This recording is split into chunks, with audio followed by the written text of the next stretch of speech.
The crystal towers of the Velrothi homeworld burned against the darkness of space. Queen Isla stood at the highest window of her palace, watching her world die. Ships exploded in the distance like dying stars, each flash representing hundreds of her people. The Dravok swarm had surrounded her planet completely, and there was no escape. She was young for a queen, barely into her 3rd century. The Velrothi lived long lives, and she should have had thousands of years ahead of her. Instead, she would watch her civilization end before the week was done. Her crystalline skin, normally a brilliant blue, had faded to a dull gray. It was what happened to her people when they felt deep sorrow. Behind her, the council argued. They had been arguing for days now, their voices growing more desperate with each passing hour. The defense minister insisted they could hold out longer. The science advisor suggested surrendering and hoping for mercy. The military commander wanted to launch one final suicide attack that might take some of the enemy with them. Isla listened to none of them. She knew the truth. They were going to lose. The Dravok had more ships, more weapons, and more soldiers. Her people had fought bravely for 3 months, but bravery only lasted so long against overwhelming force. Commander Hyuk of the Dravok swarm was methodical in his destruction. He did not rush. He did not need to. His ships formed a perfect sphere around the planet, tightening slowly like a fist. Every day they moved closer. Every day they destroyed more orbital stations, more defense platforms, more ships. The Velrothi could do nothing but watch and wait for the end. The Velrothi had been a proud empire once. They had explored 1,000 star systems and built wonders that other species could only dream of. Their technology was advanced, their culture rich, their history spanning 10,000 years. But they had always been alone. They had never asked anyone for help. Pride was the foundation of their society, and asking for help was considered shameful. Now pride was killing them. Isla turned from the window and faced her council. They fell silent immediately, their large eyes fixing on her. She was their queen, and despite everything, they still looked to her for guidance. She wished she had better news to give them. "We are dying," she said simply. Her voice was soft but clear. "Our fleets are destroyed. Our defenses are breaking. In 3 days, maybe 4, the Dravok will reach the surface. When they do, they will kill everyone. Men, women, children. They do not take prisoners. They do not show mercy. We all know this." The council members looked at the floor. They knew she was right. The Dravok swarm had destroyed 17 civilizations before reaching Velrothi space. Not one survivor had ever been found. The Dravok consumed everything, left nothing behind. "I have a proposal," Isla continued, "but you will not like it." The defense minister looked up. "What proposal, my queen?" Isla took a deep breath. What she was about to suggest would change everything, would break 10,000 years of tradition. But what good was tradition if everyone was dead? "We send a distress signal," she said. "To anyone who might hear it, we ask for help." The reaction was immediate. Half the council began shouting at once. The words tumbled over each other. Disgraceful, shameful, impossible, unthinkable. The Velrothi did not beg. The Velrothi did not ask for help.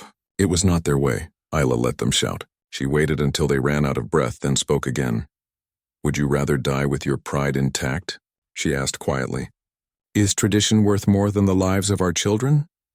That silenced them, because they all knew children were huddled in the underground shelters right now, crying for their parents. They all knew those children would die screaming when the Dravok broke through. The science advisor, an old female named Kira, spoke carefully. "Even if we sent such a signal, who would answer? We have explored the nearby systems. We know there are other civilizations out there, but they are weeks away at best. By the time anyone received our message, we would already be gone." "Perhaps," Isla admitted, "but perhaps not. And even if we die, maybe someone will know we existed. Maybe someone will remember us. Is that not better than vanishing completely, with no one knowing we were ever here?" The council looked at each other. Slowly, reluctantly, they began to nod. What choice did they have? Death with a small chance of survival was better than certain death with nothing. "I will authorize the signal," Isla said, "on my authority as queen. If this is shameful, then let the shame fall on me alone. You are all ordered to send the message under my command. History will judge me, not you." It was a gift to them, she knew. A way for them to follow her orders without feeling they had violated their principles. Sometimes leadership meant taking the burden alone. The communications officer was summoned. He was a young male named Torin. and his hands shook as he prepared the equipment. Broadcasting a distress signal was something he had trained for but never expected to actually do. The Velrathi simply did not do such things. What should the message say? He asked nervously. Isla thought for a moment. Then she stepped forward and spoke directly into the recorder. Her words would be translated into every major galactic language and broadcast in all directions on every frequency. This is Queen Isla of the Velrathi Empire. Our world is under attack. We are surrounded and dying. We have fought bravely, but we cannot win. We are asking. No, we are begging anyone who can hear this message. Please help us. We do not have much time. Please, anyone who can hear this, help us. Her voice broke on the last words. She was crying now, tears running down her crystalline face. She was not ashamed. Let the galaxy hear her cry. Let them know the Velrathi were not too proud to admit they needed help. Torin sent the message. It went out into the void of space, traveling at the speed of light in all directions. Maybe someone would hear it. Maybe someone would care. Or maybe it would travel forever through empty space, a ghost signal from a dead civilization. Outside the window, another Velrathi ship exploded. The Dravok tightened their grip. Commander Hyuk, watching from his command ship, smiled. He had heard the distress signal. He laughed at it. Help would not come in time. It never did. In 3 days, he would be walking through the ruins of the Velrathi palace, and this proud queen would be dead at his feet. But Hyuk was wrong about one thing. Someone had heard the message. Far away in a distant star system, a small patrol ship picked up the broadcast. The captain of that ship listened to the desperate plea of a dying queen, and he made a decision that would change the galaxy forever. Help was coming. The humans were coming, and they would not be late. Captain Jiho was drinking terrible coffee when the signal came through. He was alone on the bridge of his patrol ship, the Wanderer, doing the most boring job in the entire Earth Defense Force. Patrol duty meant floating in empty space for weeks at a time, watching sensors that never showed anything interesting. His crew was asleep in their quarters. Nothing ever happened during patrol duty. Then his communications console started screaming. Jiho nearly dropped his coffee. He lunged for the controls, his heart suddenly pounding. The console was picking up a signal on every frequency at once. That should be impossible.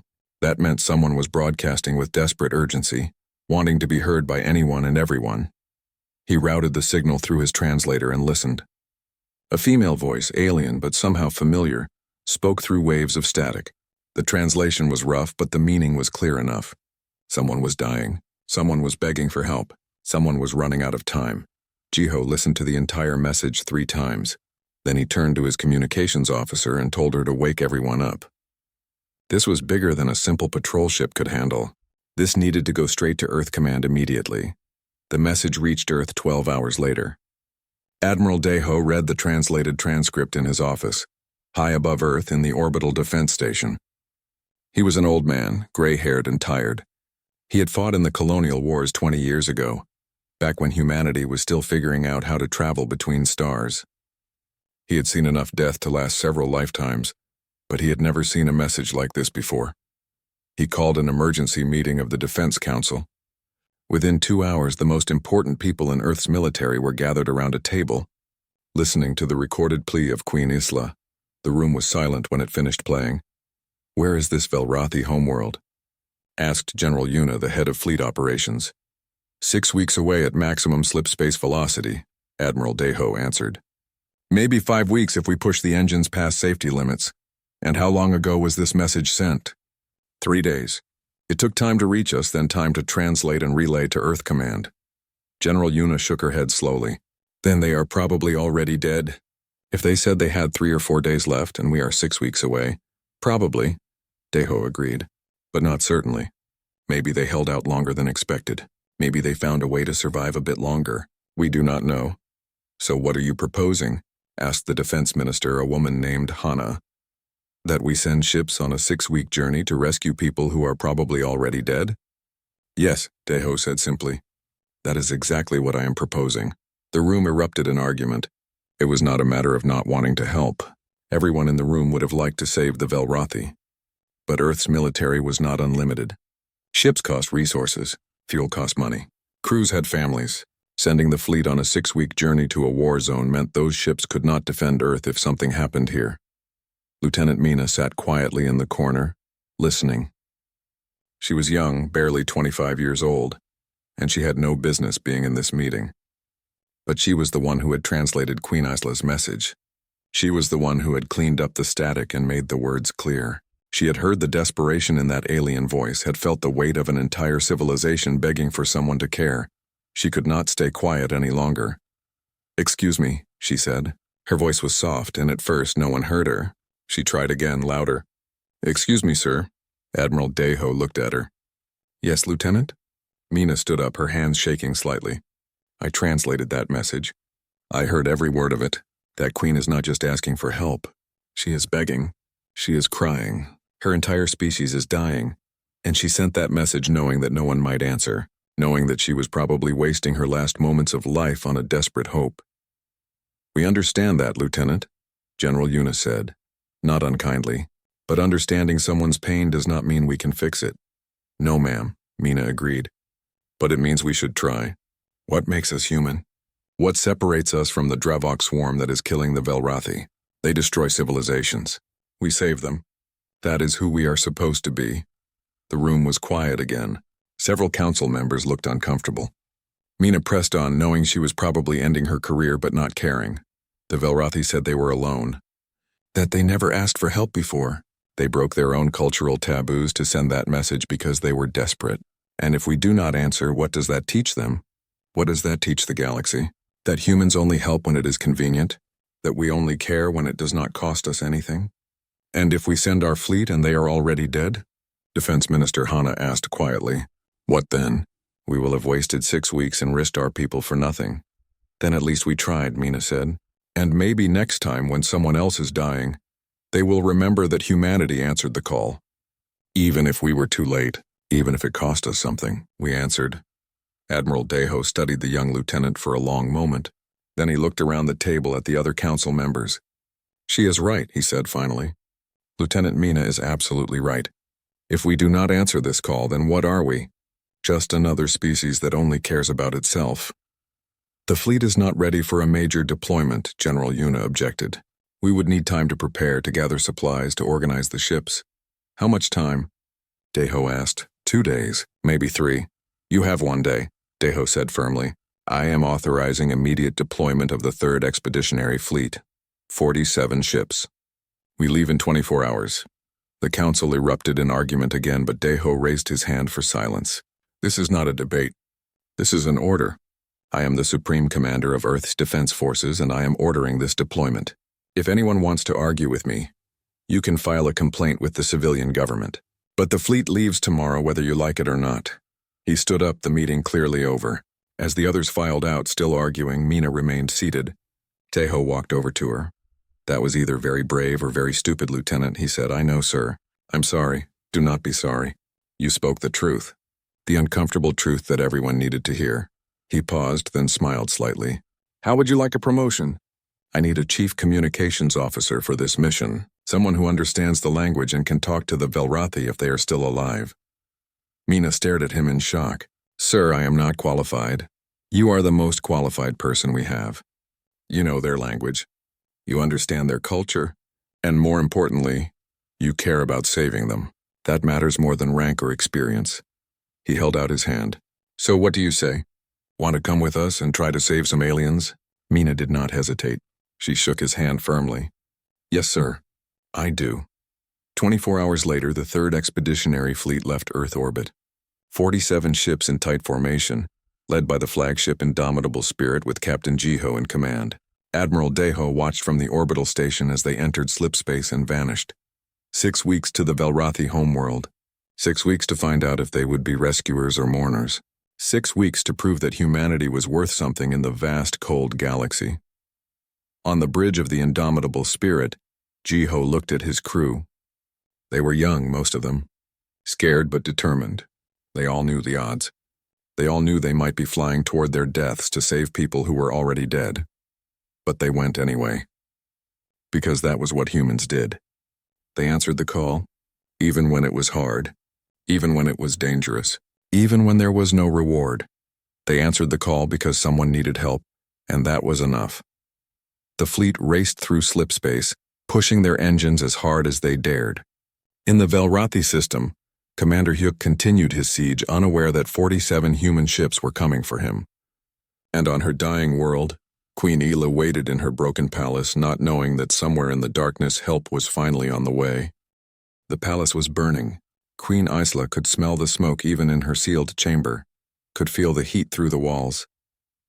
The Dravok had broken through the outer orbital defenses 3 days ago, and now their dropships were landing on the surface. The end was very close now. She sat in her throne room, refusing to hide in the bunkers below. If she was going to die, she would die here in the seat of her power. Let the Dravok find her here. Let them know she had not run away. Around her, the palace staff rushed to save what they could. Ancient artifacts were carried to the underground vaults. Historical records were sealed in protective containers. Everything that could be preserved was being hidden away, in the desperate hope that maybe someday, someone would find these things and know the Velrathi had existed. Kira, her science advisor, entered the throne room. The old woman looked exhausted, her crystalline skin cracked with stress.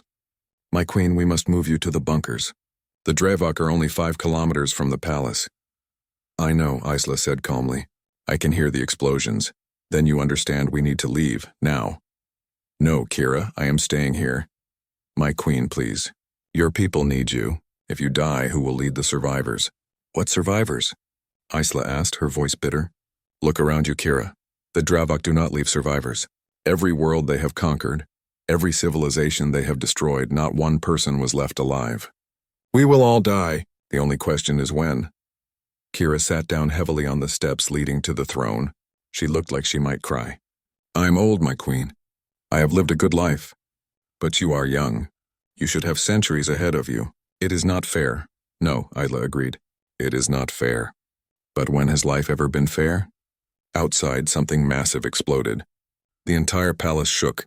Dust fell from the ceiling. Somewhere in the distance, people were screaming. The Dravok were getting closer with every passing minute. Isla thought about the distress signal she had sent weeks ago now. Had anyone heard it? She liked to imagine that somewhere, someone had listened to her desperate plea, that maybe they had felt sorry for her, even if they could do nothing to help. It was a small comfort, but it was all she had. "Did we ever receive any response to our signal?" she asked Kira. The old woman shook her head. "No, my queen, nothing. Either no one heard it or no one cared enough to answer." Isla nodded slowly. She had expected as much. The galaxy was a big place, and the Velrathi were just one small civilization among many. Why would anyone risk themselves for strangers? Far above the planet in orbit, the last Velrathi battlecruiser was making its final stand. The ship was called Pride of Velrathi, a massive vessel that had served for 300 years. Now it was battered and burning, surrounded by Dravok ships. Captain Soren commanded the Pride. He was old for a Velrathi warrior, nearly 500 years old, and he had fought in every major battle of the last 2 centuries. This would be his last battle. He knew that. His crew knew that, but they would make it count. "All power to forward weapons," he ordered. His voice was calm, steady. "Ignore the damage. Ignore the fires. We just need to last a few more minutes." His second officer looked at him with admiration. "What is the target, sir?" "That Dravok command ship. The big one. We are going to hurt them before we die."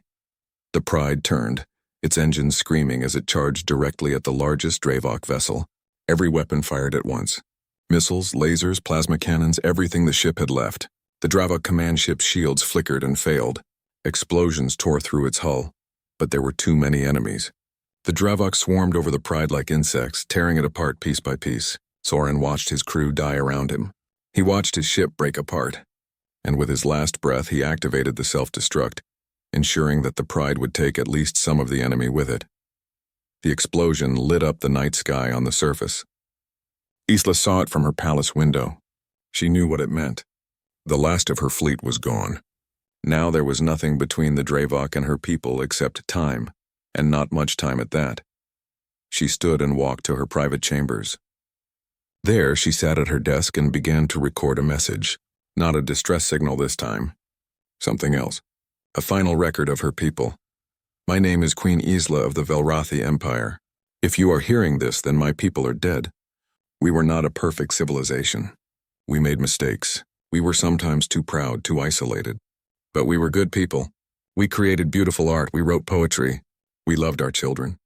We tried to make the galaxy a better place. Her voice cracked, but she continued. The Dravok swarm destroyed us. Not because we did anything wrong. Not because we deserved it.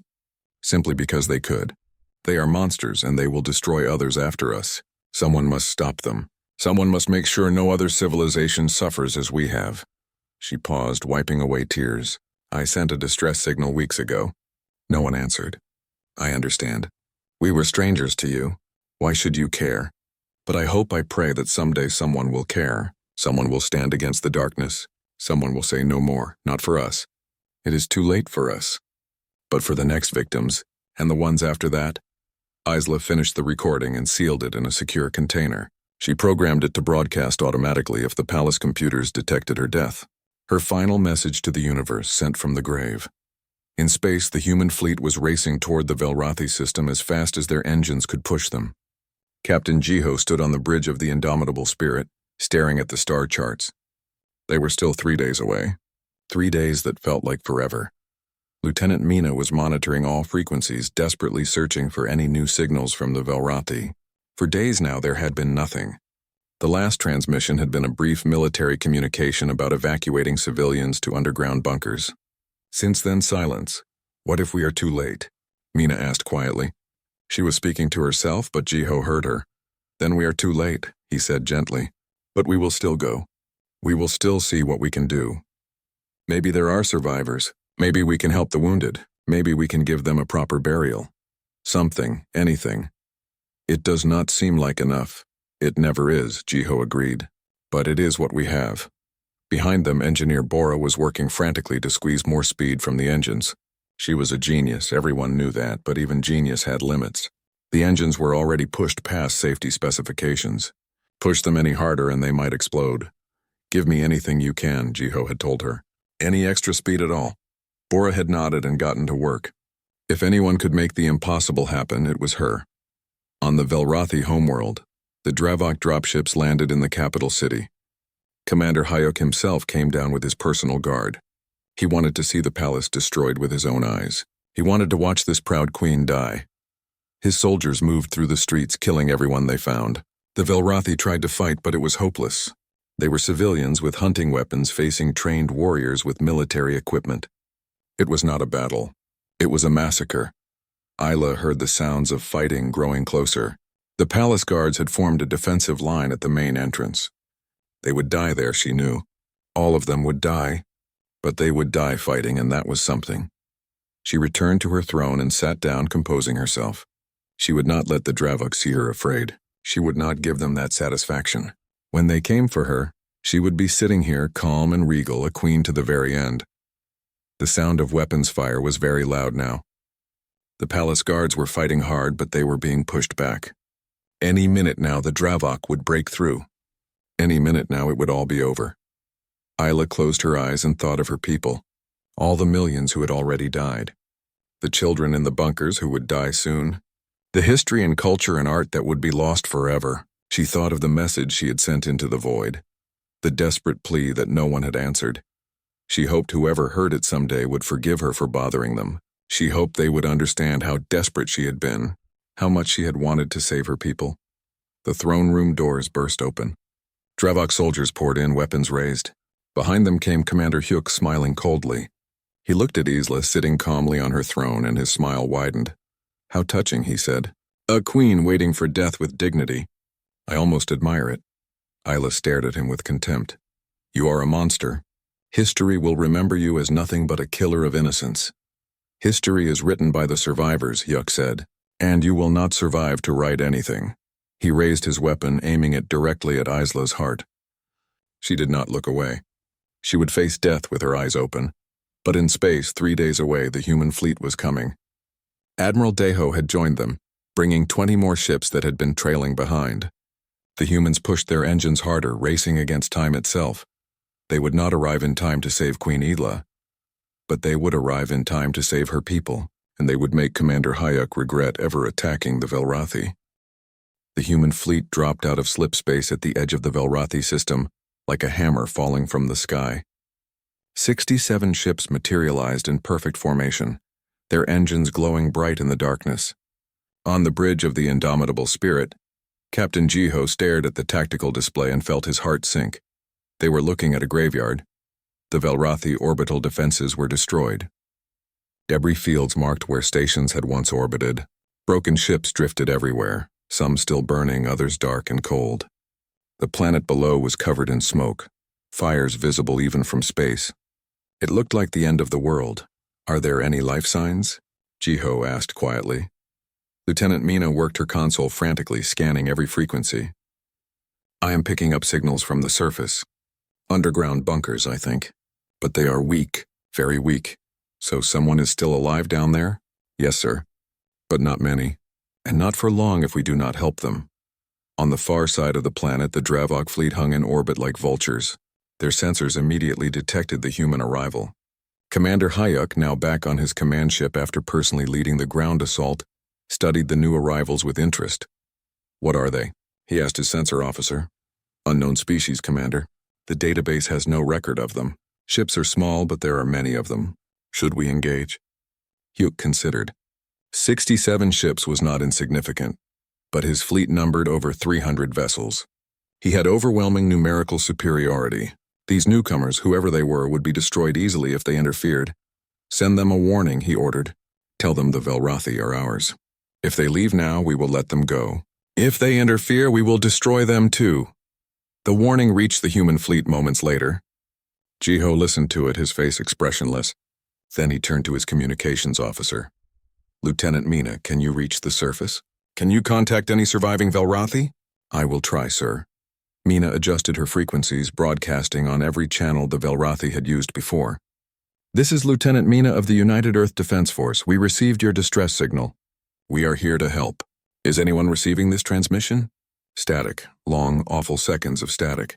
Then faintly a voice responded. It was weak and broken, barely audible through the interference, but it was there. "This is the Velrothi Royal Bunker." Who are you?" Mina felt tears spring to her eyes. Someone was alive. After weeks of silence, someone had actually survived. "We are humans. We came from Earth. Your queen sent a distress signal. We heard it. We came to help." "Help?" The voice sounded confused, disbelieving. "But we sent that message weeks ago. We thought no one heard. We thought no one cared. We heard," Mina said firmly. "And we care. We are here now. Hold on. Please, just hold on a little longer." In the bunker deep below the ruined palace, the communications officer was an elderly male named Joran. He stared at his equipment in shock, unable to believe what he was hearing. Someone had actually come. After everything, after all hope was lost, someone had actually answered their call. "Lieutenant Mina," he said, his voice shaking. "The Queen. Do you know about Queen Isla?" "What about her?" Mina asked, suddenly afraid of the answer. "She stayed in the palace. When the Dravok attacked, she refused to evacuate. We think she is dead." Mina closed her eyes briefly. Then she opened them again, forcing herself to stay focused. "How many survivors are there?" "In this bunker, maybe 2,000. There are other bunkers scattered around the planet. Perhaps 50,000 in total. Out of billions," Joran's voice broke. "Everyone else is dead. 2,000 in this bunker. 50,000 total. Billions dead." The numbers were almost incomprehensible. Jiho heard the conversation and felt rage building inside him. The Dravok had done this. They had murdered billions of innocent people for no reason except cruelty. "We are coming down to help you," Mina told Joran. "But first we need to deal with the Dravok fleet. Can you hold out a few more hours?" "We can hold out as long as we need to," Joran said. "Now that we know someone is coming. Now that we know we are not alone." Jiho turned to his tactical officer. "What is the Dravok fleet doing?" "They are moving to intercept us, sir. Looks like the entire fleet. Over 300 ships. 300 against 67. The odds were terrible. But Jiho had not come this far to turn back now. He activated the fleet-wide communication channel. "All ships, this is Captain Jiho. You all know why we are here. You all heard that distress signal. A queen begging for help while her people died. Well, we are here now, and we are going to save whoever is left. The Dravok think they can scare us away with numbers. They think we will run, but they do not understand humans very well. We do not run. Not when people need us. Not when we can make a difference. So here is what we are going to do. We are going to hit them hard, hit them fast, and make them regret ever coming to this system. Any questions? Admiral Deho, commanding the reinforcement squadron, spoke up. Just one question, Captain. Where do you want us to hit them first? Jiho smiled grimly. Everywhere at once. Scatter formation. Make them chase us. We cannot match their numbers, but we can be faster and smarter. Engineer Bora, are our weapons ready? Bora's voice came through from the engine room. All systems ready, Captain. I also made a few modifications you might find interesting. Our missiles are faster now, much faster. Good. We are going to need every advantage we can get.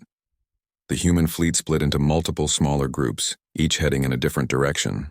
It was a tactic the Dravok had never seen before.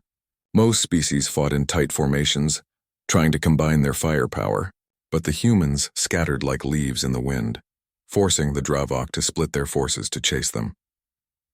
Commander Hyuk watched this maneuver with irritation. What are they doing? No one fights like this. Unknown, sir. Should we maintain formation or pursue? Pursue. All ships break formation and hunt them down. I want every human ship destroyed within the hour. It was exactly what Jiho had hoped for. The moment the Dravok fleet broke formation, the human ships attacked. Missiles streaked through space, moving faster than the Dravok had expected. Several ships were hit before they could raise shields. Explosions bloomed across the darkness.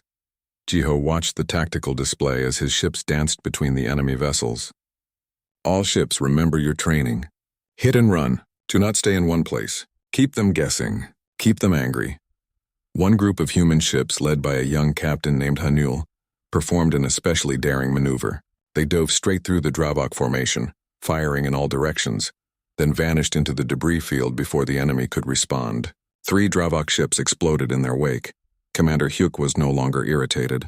He was furious. How are they doing this? Their ships are smaller than ours. Their weapons should be weaker. Why are they hurting us?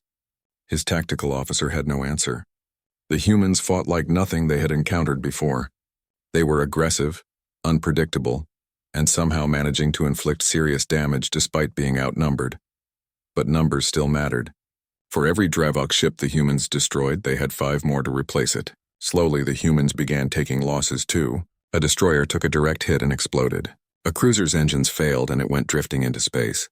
Brave men and women died in the cold darkness, fighting to save people they had never met. On the surface, in the bunker, Joran listened to the sounds of battle filtering through the sensors. The Velrothi could not see what was happening, but they could hear it. Explosions in orbit, weapons firing, ships dying. Are the humans winning? Someone asked. I do not know, Joran answered honestly. But they are fighting. That is more than anyone else did for us. Lieutenant Mina continued talking to Joran, keeping the connection open. She wanted the Velrothi to know they were not abandoned, that someone was there fighting for them. She described the battle as best she could, trying to sound more confident than she felt. Our ships are faster than theirs, she explained. We are using that advantage. Hit them and run before they can hit back. But there are so many of them, Joran said. Can you really win? Mina was silent for a moment.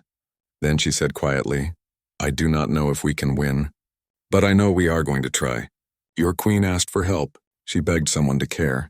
Well, we care, Joran, we care very much. And we are not leaving until every last one of you is safe, or we are all dead trying to make it happen. In the bunker, thousands of Velrothi listened to those words. Many of them cried. They had given up hope weeks ago. They had accepted that they were going to die alone and forgotten. And now here were these humans, these strangers, fighting impossible odds to save them. On the Indomitable Spirit, Captain Jiho received a damage report. They had lost 3 ships so far. 64 left. The Dravok had lost maybe 20 ships. Still almost 300 remaining. The math was simple and brutal. At this rate, the humans would be wiped out before they made a real difference. They needed something more. Something unexpected, something that would change the entire battle. And Engineer Bora had an idea. Engineer Bora had been studying the Dravok ship since the battle started, and she had noticed something strange. Every time a human missile hit a Dravok shield, the shield flickered in a specific pattern.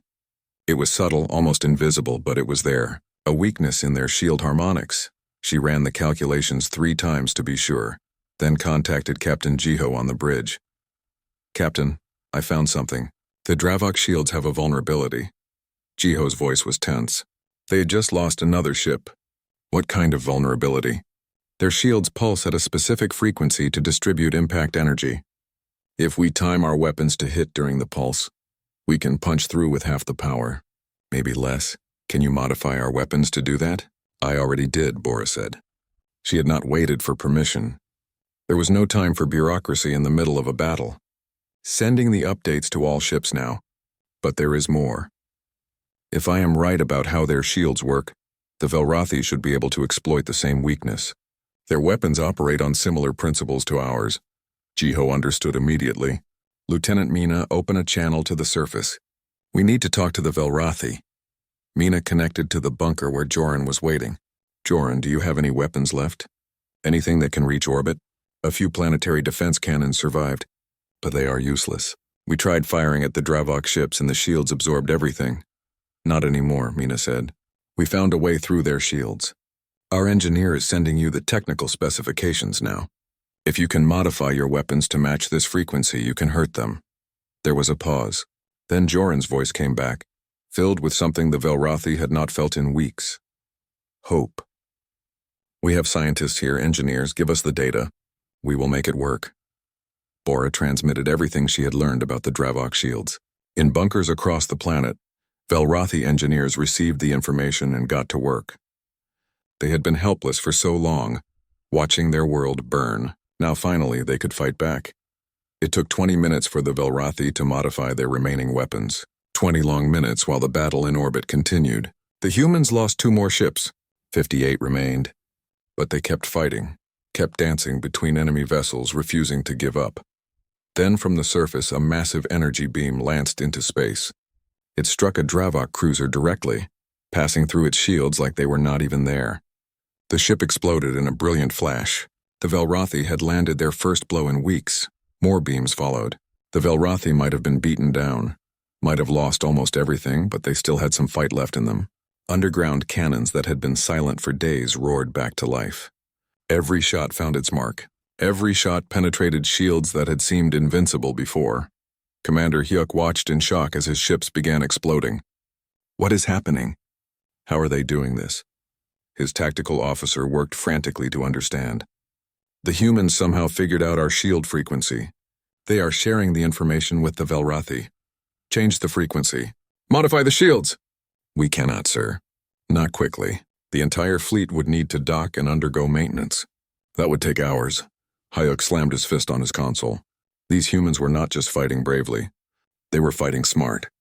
They were sharing information, coordinating with the Velrathi, turning what should have been an easy victory into a real battle. Captain Jiho saw the Dravok fleet beginning to falter. Now, he said, all ships concentrated assault. Hit them with everything while they are disorganized. The human fleet, which had been scattered across the system, suddenly converged. All 58 ships came together in a coordinated strike at the heart of the Dravok formation. Missiles filled space, energy weapons fired in sequence. The Dravok ships, already reeling from the surface bombardment, found themselves caught in a crossfire. But the Dravok still had numbers. They rallied, regrouping their fleet. Hyuk was a good commander, experienced and ruthless. He quickly reorganized his forces, pulling them into a defensive sphere.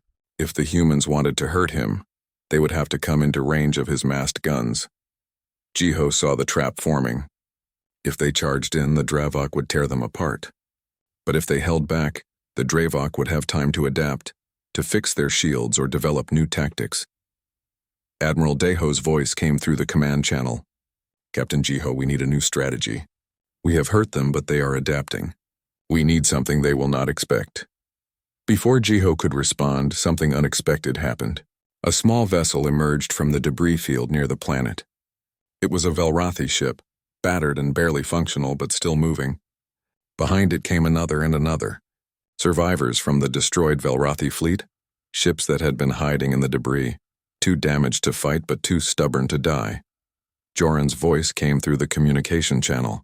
Captain Jiho, this is Joran. We found some of our ships. Not many, maybe 20 vessels. They are damaged, barely operational. But they want to fight. Will you accept our help? Jiho felt his throat tighten. After everything they had suffered, after losing their entire civilization, These Velrothi still wanted to fight. "We would be honored to fight beside you, Joran." The combined human Velrothi fleet now numbered 78 ships. Still outnumbered by the Dravok, but no longer hopelessly so. And more importantly, the tide had turned psychologically. The Dravok had come to this system expecting an easy slaughter. Instead, they were locked in a brutal fight against enemies who refused to quit. Yuk felt something he had rarely experienced before: doubt. His fleet was still larger, still stronger, but he was losing ships faster than he should be. And these humans, these unknowns who had appeared from nowhere, they fought with a ferocity he had never seen. They did not retreat when damaged. They did not surrender when outnumbered.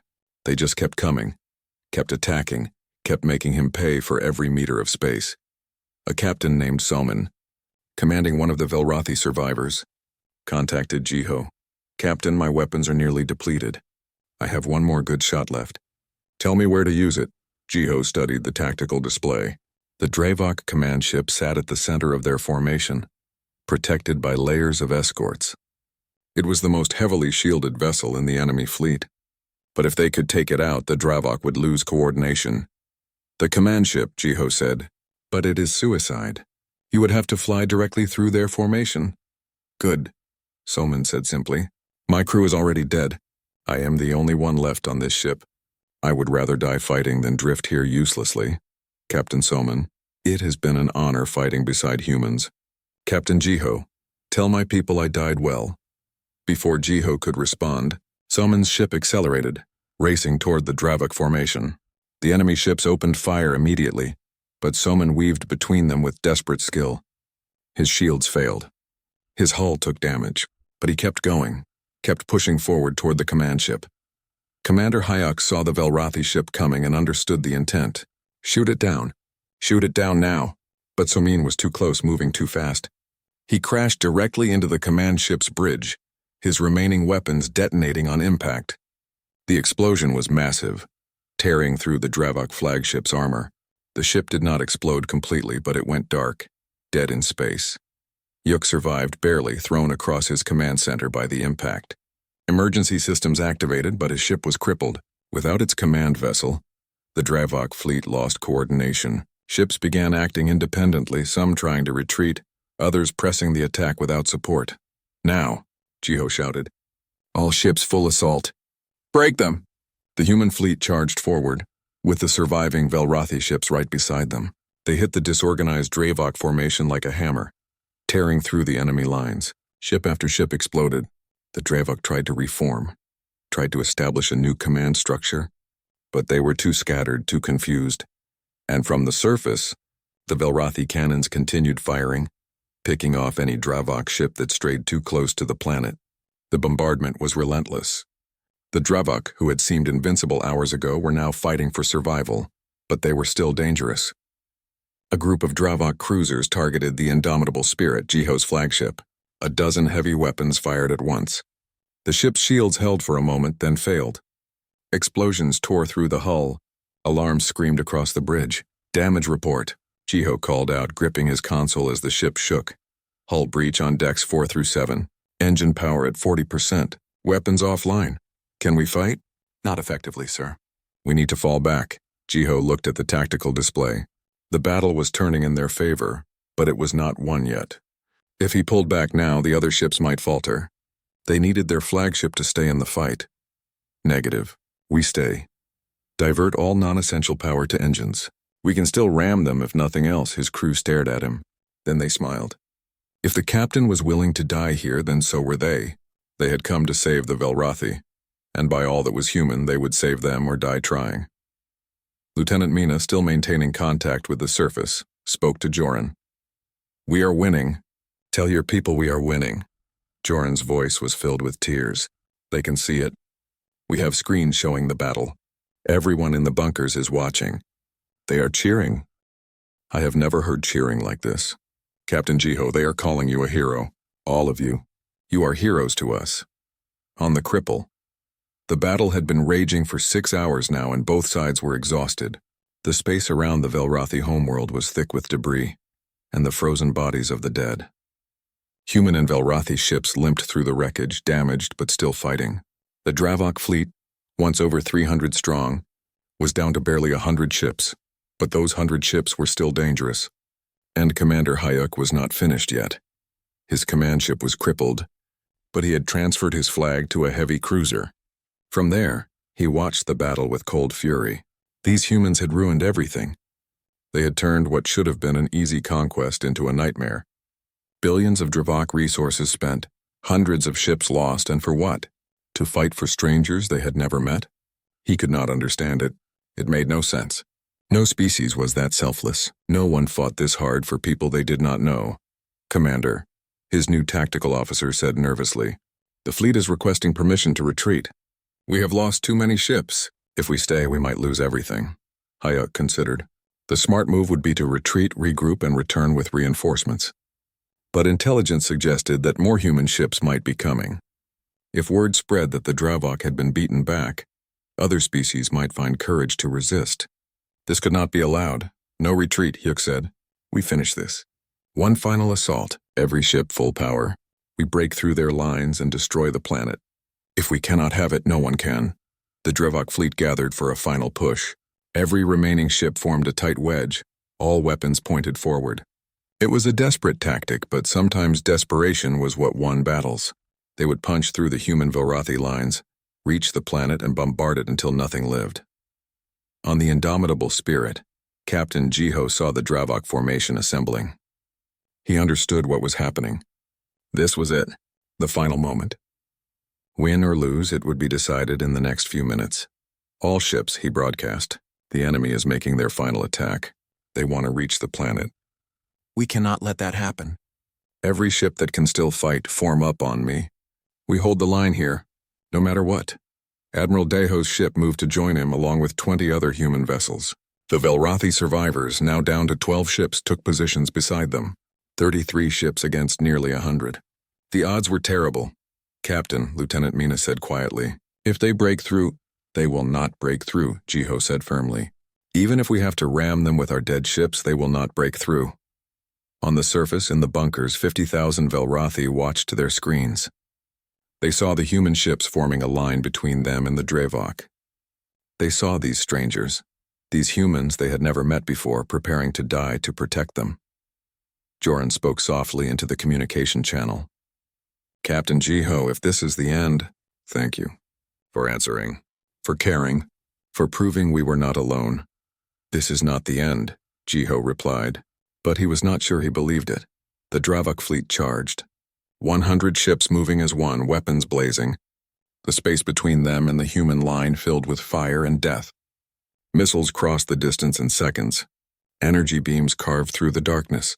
Ships on both sides exploded, their crews dying in silence. The human line held. Barely. Ships were torn apart, but the survivors closed ranks and kept fighting. Admiral Deho's flagship took a direct hit and split in half. The admiral died instantly along with 500 crew members, but his ship's weapons kept firing on automatic, even as it drifted dead through space. The Velrathi ships fought with desperate courage. They had been victims for so long. Now finally they were warriors again. Every shot mattered. Every second they held the line gave the humans more time to position themselves. Engineer Bora, working frantically in the Indomitable Spirit's damaged engine room, found a way to give them one more surge of power. Captain, I can give you full engines for maybe 30 seconds. After that, they will explode. But you will have 30 seconds of full power. Do it, Jiho said without hesitation. The Dravok were almost through. Their wedge formation had punched a hole in the human line. 2 Dravok cruisers broke through and accelerated toward the planet. If they reached it, they would rain fire on the surface. The bunkers could not protect against orbital bombardment. Everyone would die. Jiho saw them coming. All power to engines now. The Indomitable Spirit surged forward faster than it had moved since the battle began, faster than it should have been able to move with its damaged hull. Bora had given him everything the ship had left, and Jiho used every bit of it. He intercepted the 2 Dravok cruisers just as they entered the planet's gravity well. His weapons were offline, his shields were gone, but he still had momentum. He rammed the first cruiser at full speed, the impact tearing both ships apart. The second cruiser tried to dodge, but a Velrathi ship commanded by a young captain named Hana crashed into it from the side. Both human and Velrathi ships exploded in massive fireballs. The debris rained down into the atmosphere, burning up before it could reach the surface. The 2 Dravok cruisers were destroyed, their mission failed. "Captain Jiho," Mina screamed. She watched on her sensors as the indomitable spirit broke apart, pieces of it spinning away into space. "Captain, respond. Please respond." Static. Just static, then faintly Jiho's voice came through. "Still here, Lieutenant, barely, but still here." The crew had evacuated in escape pods moments before impact. Jiho had been the last to leave, making sure everyone else got out first. Now he floated in space, watching his ship burn, hoping the sacrifice had been worth it. On the surface, Joran watched the explosion and felt tears streaming down his face. That human captain had just destroyed his own ship to protect them. He had killed himself to save strangers. What kind of species did that? What kind of people were these humans? The Dravok formation was broken now, their final assault shattered. Commander Hugh stared at his tactical display in disbelief. He had thrown everything at them, every ship he had left, and the humans had stopped him. They had actually stopped him. For the first time in his long military career, Hayek felt something close to fear. Not fear of dying. He had accepted that possibility long ago. But fear of what these humans represented. A species that would cross the galaxy to save strangers. A species that would fight impossible battles because it was the right thing to do. If humans like this existed, what did that mean for the Dravok? What did it mean for their way of life built on conquering the weak? "Commander, we must retreat," his tactical officer pleaded. "We have lost too many ships. If we stay, we will all die here." Hayek wanted to refuse, wanted to fight to the last ship, the last soldier. But he was still a commander, still responsible for the lives under his command. And those lives would be wasted if they died here for no purpose. "All ships," he said bitterly. "Retreat, full speed. Exit the system." The surviving Dravok vessels turned and fled. The humans, down to barely 20 functional ships, did not pursue. They had won, but it had cost them everything. 30 ships destroyed, thousands dead. Among them Admiral Deho, Captain Hana of the Velrathi, Captain Soman, who had rammed the command ship, and hundreds of others whose names would be remembered. Queen Isla was not among the dead. She had survived barely, found unconscious in the ruins of her palace by Velrathi search teams. The Dravok had shot her, had left her for dead, but Velrathi physiology was resilient. She had clung to life through sheer willpower, and now she was being treated in an underground medical facility. When she woke, the first thing she heard was Joran's voice telling her they had won, that humans had come, that the Dravok were gone. She did not believe him at first. It seemed impossible, like a dream. But Joran showed her the footage from the battle, showed her the human ships fighting desperately, showed her Captain Jiho ramming enemy ships to protect her people, showed her everything these strangers had done to save a civilization they had never met. Isla watched in silence, tears running down her crystalline face. Finally she spoke. "I want to meet them. These humans. I want to thank them myself." A Velrathi shuttle was sent to recover Captain Jiho and his crew from their escape pods. Other shuttles collected survivors from destroyed ships, both human and Velrathi. The work of rescue and recovery would take days, but it had begun. When Jiho's pod was brought into the shuttle, the pilot was shocked to see him. "You are the human captain? The one who saved us?" Jiho, exhausted and in pain from the impact, tried to smile. "I am just a captain. We all saved you, all of us together. Our queen wishes to meet you," the pilot said with reverence. "She survived. She wants to thank you personally." Jiho nodded slowly. He would meet this queen who had sent the distress signal that started everything. The queen who had begged for help when no one else would. He wanted to tell her that she had been heard, that she had never been alone, that humanity would always answer when someone called for help, because that was what made them human. Not their technology or their weapons or their tactics, but their refusal to let others suffer when they could help. Their belief that every life mattered, even lives they had never met, even lives from species they did not know existed. As the shuttle carried him toward the surface, G1 month after the battle, the Velrathi palace had been partially rebuilt. It would never be the same as before, but the Velrathi had worked tirelessly to restore at least the throne room. They wanted something beautiful for the ceremony, something that showed they were still alive, still capable of creating beauty despite everything they had suffered. Captain Jiho stood in the antechamber adjusting his dress uniform. It felt strange after weeks of living in combat suits and medical bandages. His injuries had healed mostly. The scars would remain forever, but he wore them with quiet pride. They were proof he had been there. Proof he had helped. Lieutenant Mina stood beside him, also in dress uniform. She had been promoted to full commander for her role in coordinating the battle. She deserved it, everyone agreed. Without her maintaining communication between the humans and Velrathi, they never would have been able to coordinate their attacks. Nervous? She asked Jiho with a slight smile. Terrified, he admitted. I am a ship captain, not a diplomat. I do not know how to talk to queens. Just talk to her like a person, Mina advised. That is what she needs right now. Not formal speeches. Just honesty. The doors opened and a Velrathi official gestured for them to enter. Jiho took a deep breath and walked into the throne room, with Mina and a dozen other human officers behind him. The room was magnificent. The walls were made of some kind of crystal that caught the light and split it into rainbows. Velrathi artisans had worked day and night to restore the damaged sections, and the result was breathtaking. Around the edges of the room stood Velrathi citizens, hundreds of them watching the ceremony. Many of them were survivors from the bunkers. All of them had tears in their eyes. At the far end of the room, Queen Ela sat on her throne. She was young, Jiho realized with surprise. He had known that intellectually, but seeing her in person made it real. She was barely into her adulthood by Velrathi standards. Yet she had endured the destruction of her civilization with incredible strength. Her crystalline skin was a brilliant blue now, no longer the dull gray of grief. She wore robes of white and silver, and on her head was a simple crown. As Jiho approached, she stood, which caused a ripple of surprise among the Velrathi observers. Queens did not stand for anyone except other royalty. Captain Jiho of the United Earth Defense Force, she said formally. Her voice carried through the chamber clear and strong. You answered my call when no one else would. You crossed the galaxy to save people you did not know. You fought impossible odds and sacrificed your own people to protect mine. How can I possibly thank you for that? Jiho stopped a respectful distance from the throne and bowed. Your Majesty, we only did what anyone should do. You asked for help and we came. That is all. That is not all, Isla said, descending from her throne to stand directly in front of him. Up close, Jiho could see the scars on her face from where the Dravok had shot her. She had nearly died, but like her people, she had survived. Many species would have ignored my message. Many would have said it was not their problem. But humans came. Humans fought.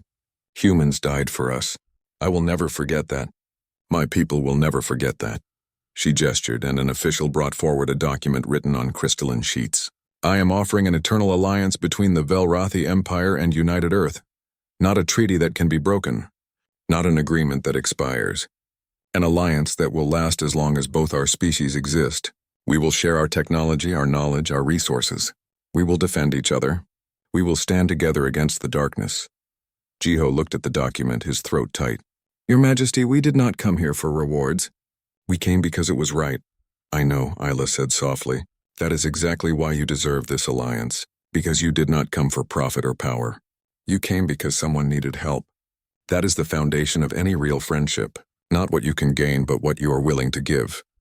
She held out her hand, a gesture of alliance in Velrathi culture. Jiho took it, feeling the strange texture of her crystalline skin. It was smooth and cool, like polished stone, but somehow alive and warm at the same time. On behalf of United Earth, he said, I accept your alliance. We will stand with you, Queen Isla. Today, tomorrow, and for all the years to come. The Velrathi in the throne room erupted in cheers. Many were crying openly now, their emotions overwhelming them. For weeks they had lived in darkness and despair. Now they had friends. They had allies. They were no longer alone. The ceremony continued with formal speeches and presentations. Lieutenant Mina was named Earth's first official ambassador to the Velrathi Empire. She would stay here, living among the Velrathi, helping to coordinate the rebuilding efforts and strengthening the bonds between the two species. Engineer Bora was honored for her discovery of the Dravok shield weakness. The Velrathi gave her access to their entire scientific database, thousands of years of accumulated knowledge. She would work with Velrathi scientists to develop new technologies, sharing freely between both species. One by one, the survivors of the battle were recognized, living and dead. The Velrathi had prepared medals for every human who had fought in the battle, beautiful crystals engraved with their names. For those who had died, The medals would be sent to their families on Earth with letters from Queen Isla personally thanking them for their sacrifice. When the ceremony finally ended, Isla invited Jiho to walk with her through the palace gardens. They had been damaged in the bombardment, but Velrathi gardeners had already begun replanting. New growth pushed up through the scorched earth, a symbol of resilience and hope. "I listened to your conversation with Lieutenant Mina during the battle," Isla said as they walked. "When you told her you did not know if you could win, but you would try anyway. That moment, I think, is when I truly understood humans. You do not give up. Even when everything says you should. You just keep trying. Sometimes trying is all we have," Jiho said. "Sometimes hope is a choice, not a feeling. You choose to keep going even when it seems pointless. And sometimes, if you are lucky, that choice makes all the difference." Isla nodded slowly. "My people were too proud. For 10,000 years, we never asked for help. We thought it made us weak. But you taught us that asking for help is actually the bravest thing you can do, admitting you cannot do everything alone, trusting that someone might care enough to answer. And we learned something too," Jiho said. "Before this, Earth was isolated. We had not made contact with many other species. We thought we were alone in caring about things like mercy and compassion. But your people fought beside us. You never gave up even when you had lost almost everything. That takes incredible strength. The Velrathi are not weak, Your Majesty. You are one of the strongest species I have ever met." They walked in comfortable silence for a while, both lost in thought. Finally, Isla spoke again. "What will you do now? Will you return to Earth?" "Eventually," Jiho said. "But first we want to help rebuild. We brought construction equipment, medical supplies, food, everything we could spare. It is not much, but it is something." "It is more than enough," Isla assured him. "More than we could have hoped for." 5 years later, the story of the Velrathi rescue had become famous across the galaxy. Word had spread about how humanity had crossed 6 weeks of space to save strangers from certain death, how they had fought impossible odds and won through determination and sacrifice. Other species had taken notice. Slowly, cautiously, they began reaching out to Earth. First came the Karathi, a peaceful species that had been terrorized by raiders for years. They asked for help and Earth sent ships. Then came the Belthar, who needed medical assistance to fight a plague. Earth sent doctors. Then the Yornai, then the Plixi, then others. The human Velrathi alliance grew. What had started as 2 species became 5, then 8, then 12. All of them united by a simple principle. No one should suffer alone when help is possible. No one should be abandoned in their darkest hour. The Dravok swarm tried to attack again, 3 years after their defeat at the Velrathi homeworld. They came with a massive fleet, determined to crush this new alliance before it grew too strong. Instead, they found themselves facing a united front of 12 species, all fighting together, all determined to protect each other. The Dravok were crushed decisively. Their remaining forces retreated to the far edge of the galaxy, and they never threatened anyone again. On the Velrathi homeworld, now fully rebuilt and more beautiful than ever, a memorial stood in the capital city. It was a massive crystal pillar, 50 meters tall, that caught the sunlight and split it into thousands of colors. Engraved on the pillar were the names of every human who had died in the battle. All 2,847 of them, from Admiral Deho to the youngest crew member who had been only 19 years old. Velrathi children were brought to the memorial as part of their education. They learned the story of how their civilization had nearly ended, and how strangers from a distant world had saved them. They learned that the galaxy was not a cold, uncaring place, that somewhere out there people existed who would help you simply because you needed help.